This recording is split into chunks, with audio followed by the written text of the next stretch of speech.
ইরানে বড় ধরনের হামলা করতে যাচ্ছে যুক্তরাষ্ট্র। গত 24 ঘন্টায় ইরান ছেড়ে পালিয়েছে মার্কিন পন্থীরা। ইরানের মরুভূমি সহ সারা দেশে প্রায় 12,000 মিসাইল প্রস্তুত রেখেছে ইরান। যুক্তরাষ্ট্র যদি ইরানে হামলা চালায় তাহলে মধ্যপ্রাচ্যের মানচিত্র একেবারে ওলটপালট হয়ে যাবে, এমন সতর্ক বার্তা দিয়েছে ইরান। সে সাথে ইরানের এই দুঃসময়ে সৌদি আরব, তুরস্ক সহ আরো বেশ কয়েকটি দেশ খামেনির পাশে দাঁড়িয়েছে।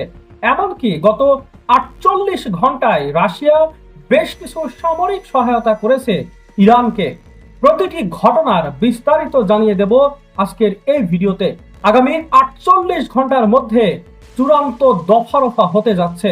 আসসালামু আলাইকুম দর্শক, আশা করি সবাই সুস্থ আছেন। দর্শক, ইরান থেকে ফ্রান্স পালাচ্ছে। হ্যাঁ, ঠিক শুনছেন, গত 24 ঘন্টায় ইরান থেকে পশ্চিমা নাগরিকরা গোপনে পালিয়ে গেছে। ডোনাল্ড ট্রাম্পের শুধু একটা নির্দেশের অপেক্ষায় আছে মার্কিন বাহিনী। কাতার বা কুয়েতের আমেরিকান ঘাঁটিগুলোতে এই মুহূর্তে যে পরিমাণ মিসাইল লোড করা হচ্ছে, F-35 ফাইটার জেটগুলোর ইঞ্জিনের যে গর্জন শোনা যাচ্ছে, তা শুধু একটা কথাই বলছে, আগামী 48 থেকে 72 ঘন্টার মধ্যে মধ্যপ্রাচ্যের মানচিত্র হয়তো আর আগের মতো থাকবে না। আজকের এই প্রতিবেদনে আমি আপনাদের এমন কিছু গোপন তথ্য দেব যা শোনার পর আপনার পায়ের নিচের মাটি সরে যেতে পারে। আমেরিকা কি সত্যি ইরানে হামলা করতে যাচ্ছে? আমেরিকার সিবিএস নিউজ বলছে, পেন্টাগন ট্রাম্পকে যে ব্রিফিং দিয়েছে সেখানে আর অপশন নিয়ে কোনো আলোচনা হচ্ছে না, আলোচনা হচ্ছে অ্যাকশন নিয়ে। কাতারের আল উদিদ এয়ারবেস, যা মধ্যপ্রাচ্যে আমেরিকার সবচেয়ে বড় ঘাঁটি, সেখানে এখন তিল ধারণের কোনো জায়গা নেই। B-52 bomber, F-35 স্টিলথ fighter jet সব কিছু রেডি আছে। মানে সোজা কথায় বন্দুকের নল এখন ইরানের কপালে স্পর্শ করা আছে। ট্রিগার চাপলে একেবারে খেলা শেষ। ট্রাম্পের নতুন পলিসিটা শুনলে আপনার গা শিউরে উঠবে। ট্রাম্প বলেছে, আগে অ্যাকশন পরে কথা। মানে আগে হামলা হবে, ইরানের কোমর ভেঙে দেওয়া হবে, তারপর বলা হবে এসো টেবিলে বসে আলোচনা করি। এটা মোটেও আমেরিকার কোনো কূটনীতি নয়, এটা সোজা কথায় গুন্ডাগিরি। ট্রাম্পের পরিকল্পনাটা কি শুনুন।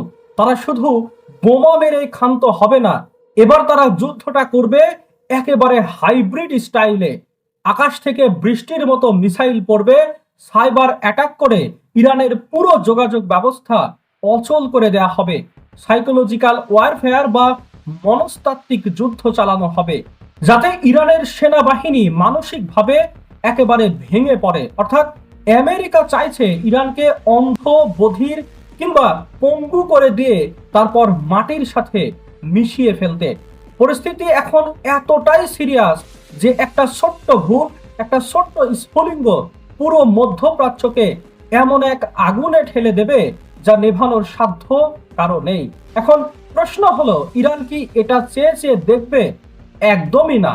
ইরানের পররাষ্ট্রমন্ত্রী আব্বাস আরাকাসি আল জাজিরাকে এক এক্সক্লুসিভ সাক্ষাৎকারে বলেছে, আমেরিকা যদি আমাদের পরীক্ষা নিতে চায় তবে আমরা প্রস্তুত। আমরা যুদ্ধের জন্য শতভাগ প্রস্তুত, শান্তির জন্য প্রস্তুত, কিন্তু বন্দুকের নলের মুখে আমরা শান্তি ভিক্ষা করব না। দর্শক, ইরানের মাটির নিচে লুকিয়ে থাকা বাংকার থেকে প্রায় 12,000-এরও বেশি মিসাইল ইরানের মরুভূমিতে নিয়ে আসা হয়েছে। ইরানের সম্পূর্ণ প্রস্তুতি শেষ হয়ে গেছে যুদ্ধের জন্য। ইরানের আশেপাশে 22টির মতো আমেরিকান যে ঘাঁটিগুলো রয়েছে, ইরান এই আমেরিকান ঘাঁটিতে হামলা করতে পারে তা এরই মধ্যে নিশ্চিত করেছে ইরানি পার্লামেন্ট স্পিকার এবং সাবেক IRGC প্রধান। তিনি স্পষ্ট করে জানিয়ে দিয়েছেন, ইরানের পবিত্র ভূখণ্ডে আমেরিকা কোনো ধরনের হামলা চালালে তার জবাব হবে সরাসরি এবং কঠোর। দর্শক, এমন পরিস্থিতিতে ইসরায়েল সহ মধ্যপ্রাচ্যে অবস্থানরত মার্কিন সামরিক ঘাঁটি এবং জাহাজগুলোকে বৈধ লক্ষ্যবস্তু হিসেবে বিবেচনা করা হবে বলে ঘোষণা দিয়েছে ইরান। দর্শক, এই যখন অবস্থা, ঠিক তখন রাশিয়ার ক্রেমলিন থেকে তেহরানে পৌঁছে গেছে রাশিয়ার সবচেয়ে উন্নত এবং ভয়ঙ্কর অস্ত্র ওরেশনিক হাইপারসনিক মিসাইল। ইরানের পরিকল্পনা একেবারে পরিষ্কার। পারস্য উপসাগর এবং লোহিত সাগরে ভাসমান আমেরিকার প্রতিটি জাহাজকে তারা সাগরের তলায় পাঠিয়ে দেবে। ইসরায়েল এবং আমেরিকার নৌশক্তি আজ এক মহা বিপর্যয়ের মুখে। রাশিয়ার এই মারণাস্ত্র হাতে পেয়ে ইরান এখন অপ্রতিরোধ্য। আমেরিকার গর্বের প্রতীক বিমানবাহী রণতরীগুলো এখন ইরানের মিসাইলের নিশানায় বন্দী আছে। এক একটি ভাসমান কফিন ছাড়া এখন ওগুলো আর কিছুই নয়। কিন্তু প্রশ্ন হলো, কেন রাশিয়ার সবচেয়ে শক্তিশালী ওরেশনিক মিসাইল ইরানের হাতে তুলে দিল রাশিয়া? এই মিসাইলের কি এমন ক্ষমতা যা রীতিমতো ট্রাম্পের ঘুম একেবারে কেড়ে নিয়েছে? আমেরিকা কি এবার তাহলে লেজ গুটিয়ে পালাবে? দর্শক, রাশিয়া ঘোষণা করেছে যে তারা ইরানকে তাদের মোস্ট অ্যাডভান্স নেভাল আর্সেনাল বা সবচেয়ে উন্নত নৌ অস্ত্র সরবরাহ করবে। আর সরবরাহের তালিকায় শীর্ষে আছে ওরেশনিক মিসাইল। ওরেশনিক কোনো সাধারণ মিসাইল নয়, এটি রাশিয়ার নতুন প্রজন্মের হাইপারসনিক ব্যালিস্টিক মিসাইল। এটি শব্দের চেয়ে 10 গুণ দ্রুত গতিতে ছুটতে পারে। এর বিশেষত্ব হলো এটি বায়ুমণ্ডলের স্তর দিয়ে সাপের মতো এঁকে বেঁকে চলতে পারে, যার ফলে কোনো রাডারে এর গতিপথ সঠিকভাবে বুঝতে পারে না। রাশিয়া কেন ইরানকে এই অস্ত্র দিল? প্রশ্ন আসছে না? কারণ ইউক্রেন যুদ্ধে আমেরিকা রাশিয়ার বিরুদ্ধে দাঁড়িয়েছে, তাই রাশিয়া এখন আমেরিকার শত্রুদের শক্তিশালী করছে। পুতিন জানে ইরানের হাতে এই মিসাইল থাকা মানে আমেরিকার ঘাড়ে নিঃশ্বাস ফেলা। আমেরিকার পঞ্চম নৌবহর বাহরাইনের ঘাঁটিগুলোতে বসে আছে। এখান থেকে তারা পুরো মধ্যপ্রাচ্য, পারস্য উপসাগর এবং লোহিত সাগর নিয়ন্ত্রণ করছে। তাদের কাজ হলো তেলের প্রবাহ ঠিক রাখা এবং ইসরায়েলকে সুরক্ষা দেওয়া। কিন্তু এই বিশাল নৌবহর এখন ইরানের সহজ টার্গেটে পরিণত হয়েছে, কারণ বিমানবাহী রণতরীগুলো বিশাল আকারের হয় এবং এগুলো ধীরে চলে। ইরানের হাতে থাকা ওরেশনিক মিসাইল মাত্র কয়েক মিনিটের মধ্যেই এই রণতরীগুলোকে আঘাত হানতে সম্পূর্ণ সক্ষম। আমেরিকা এতদিন ভাবতো তাদের এজেএস মিসাইল ডিফেন্স সিস্টেম তাদের বাঁচাবে, কিন্তু রাশিয়ার এই নতুন মিসাইল এজেএস সিস্টেমকেও বোকা বানাতে পারে। আমেরিকা বুঝতে পারছে তাদের সাগরের দুর্গ এখন বালির বাঁধের মতো ধসে পড়তে পারে। তবে আমেরিকার পঞ্চম নৌবহরের জন্য বিপদ শুধু আকাশ থেকেই কিন্তু আসছে না, সাগরের বুক চিরেও আসছে। গোয়েন্দা সূত্রগুলো বলছে রাশিয়া ইরানকে শুধু ওরেশনিক মিসাইলই দেয়নি, তারা শিখিয়েছে এক অভিনব রণকৌশল। ইরান এখন তাদের স্পিডবোট এবং উপকূলীয় ঘাঁটিগুলো থেকে হাজার হাজার ছোট আত্মঘাতী ড্রোন একসাথে উৎক্ষেপণ করার সক্ষমতা অর্জন করেছে। এই ড্রোনগুলো দেখতে পাখির ঝাঁকের মতো, কিন্তু এদের ধ্বংস ক্ষমতা বিশাল। আমেরিকার শক্তিশালী এজেএস সিস্টেম একসাথে হাজার হাজার ছোট ড্রোনের আক্রমণ ঠেকানো তাদের পক্ষে অসম্ভব।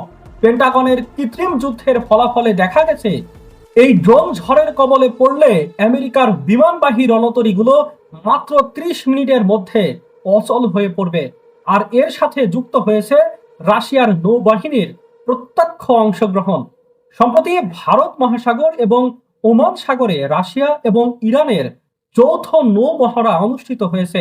সেখানে রাশিয়ার নিউক্লিয়ার সাবমেরিনগুলো ইরানি নাবিকদের প্রশিক্ষণ দিয়েছে কিভাবে আমেরিকার সেনারা সোলার সিস্টেম ফাঁকি দিয়ে তাদের জাহাজের ঠিক নিচে পৌঁছে যায় এবং হামলা চালাতে পারে। রাশিয়া তাদের এমন সব ইলেকট্রনিক ওয়ারফেয়ার সিস্টেম দিয়েছে যা সাগরের নিচের শব্দ তরঙ্গকেও বিশ্লেষণ করতে পারে।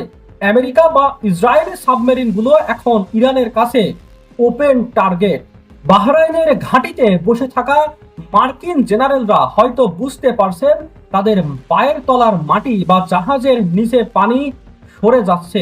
মধ্যপ্রাচ্যে আমেরিকার সূর্য অস্তমিত হওয়ার পথে, আর সেই দিগন্তে উদিত হচ্ছে রাশিয়া ইরান মৈত্রীর নতুন সূর্য। ইরানের পরিকল্পনা অত্যন্ত সুনির্দিষ্ট। তারা চায় আমেরিকার নৌবহরকে একেবারে ধ্বংস করে বা অচল করে দিয়ে মধ্যপ্রাচ্য থেকে তাদের বিতাড়িত করতে।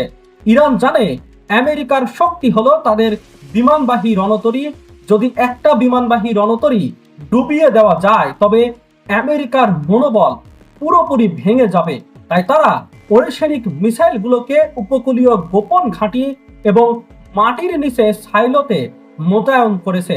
রাশিয়া এবং ইরান আজ একাট্টা, আর তাদের সামনে আমেরিকা এক ডুবন্ত জাহাজ। দর্শক, এই যুদ্ধে কে জিতবে আপনি কমেন্ট করে জানাবেন আমাদের এই ভিডিওর কমেন্ট বক্সে। দর্শক, আজকের মতো এখানে বিদায় নিচ্ছি। পরবর্তী কোনো ভিডিও নিয়ে খুব শীঘ্রই আপনাদের সামনে দেখা হবে। ততক্ষণে ভালো থাকবেন, সুস্থ থাকবেন আর দেশকে ভালোবাসবেন। আল্লাহ হাফেজ।